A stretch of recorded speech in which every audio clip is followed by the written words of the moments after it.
Today we will be talking about the privatization of waterways, the harm it does, and the possible future consequences. Keep land wild. Wilderness, where man is visitor. Here I have outlined some of the issues that need to be addressed. When New Mexico became a state in 1912, it was written and agreed upon that waterways were for the public, so long as they did not trespass across private land to access the waterway. The New Mexico Game Commission has ignored the public and given favor to the landowners. They have played a huge role in undermining the constitutional right set forth in 1912. Then in 1945, a ruling of New Mexico versus the Red River Valley Company was brought to the New Mexico Supreme Court when a corporation was trying to deny access to the Conchas Dam Reservoir.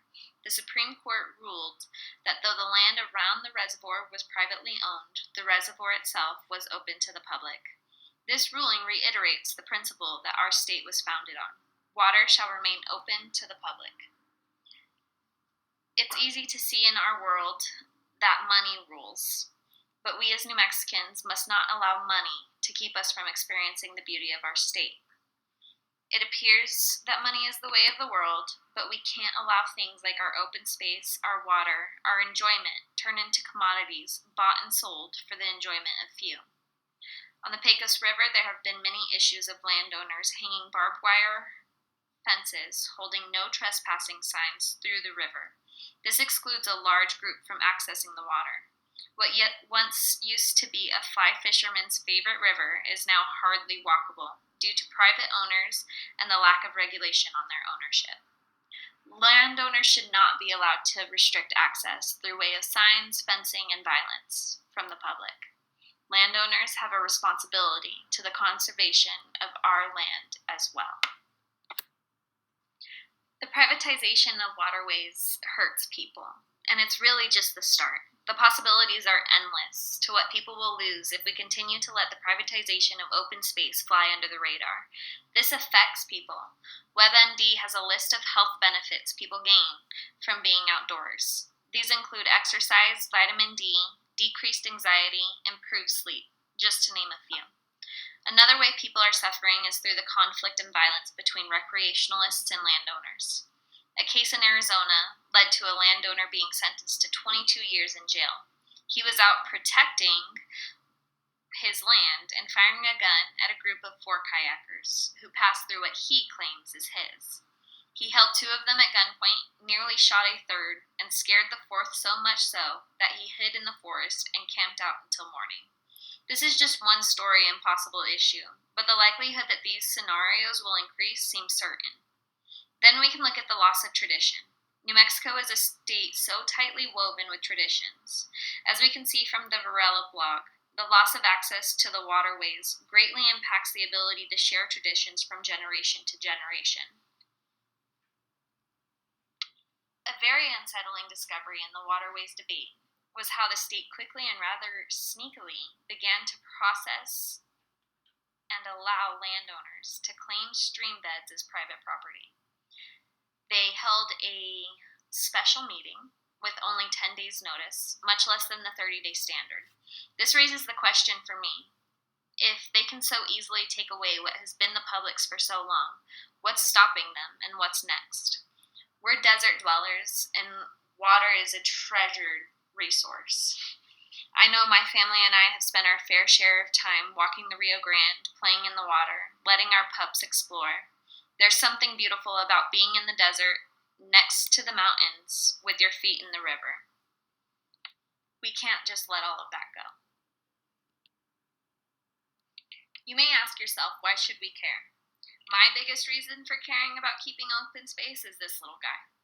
Full of energy and always ready for an adventure, I know his quality of life would be greatly diminished if I didn't have the ability to take him out, let him off his leash, and let him run. And second, mine would. I need fresh air to clear my thoughts and remember to breathe when life seems too heavy and people seem like too much. Here we can see the history of New Mexico water access. In 1907 and 1911, waters belonged to the public. In 1945, we can see that Red River Valley attempted to challenge this, and again, water was deemed as open to the public. Then, almost 70 years later, in 2014, again, water is being stated as a right of enjoyment to the public. In 2015, we see a shift, where the Game Commission can now deem waters as navigable and non-navigable, which will radically change the public's right to access said areas. Jump to 2017, and the Game Commission rules certain stretches of waterways are prohibited for public access. Here we can see a photo provided to The Guardian by a lifelong Pecos River fly fisher. The idea that people are privatizing streams and turning a profit while recreationalists are being deprived of their right for enjoyment should shock all of us. Garrett Van Nicholson says it perfectly when he shares his story. So he fences the river to keep other people out, and to some extent to keep those fish in. And just like that, a lifestyle became an industry. This quote that he shared with The Guardian perfectly depicts what's happening on the Pecos River. A landowner began raising trout, feeding them so they grew in naturally, and fenced off the area to keep his fish in for private fishing customers only. In conclusion on this issue, I'd like to propose the solution. Activists and landowners aren't going to see eye to eye on this, and it's no longer a he said, she said battle. We need to knock on the doors that count. The New Mexico government and the New Mexico Game Commission need to hear the public, the recreationalists, the ones seeking to continue traditions for generations to come. Waterways should remain open for the public, so long as the public is respectful and does not trespass in order to access these waterways. Landowners need to be made responsible in the conservation of the ecosystems, around the land they owned and on the land they owned. Thus, no harmful deforestation, fish farming, or other man-made damages to nature, such as hanging barbed wire fences across the rivers. At this point, you may be asking yourself, how can I help? Get involved. Let your voice be heard. Groups like the New Mexico Wildlife Federation and backcountry hunters and anglers are making a difference through letters and activism to get the attention of the Game Commission and governing bodies of our state. Get outdoors, get fresh air, refuel yourself with some sunshine and peace. In addition, check out the Leave No Trace Center for Outdoor Ethics.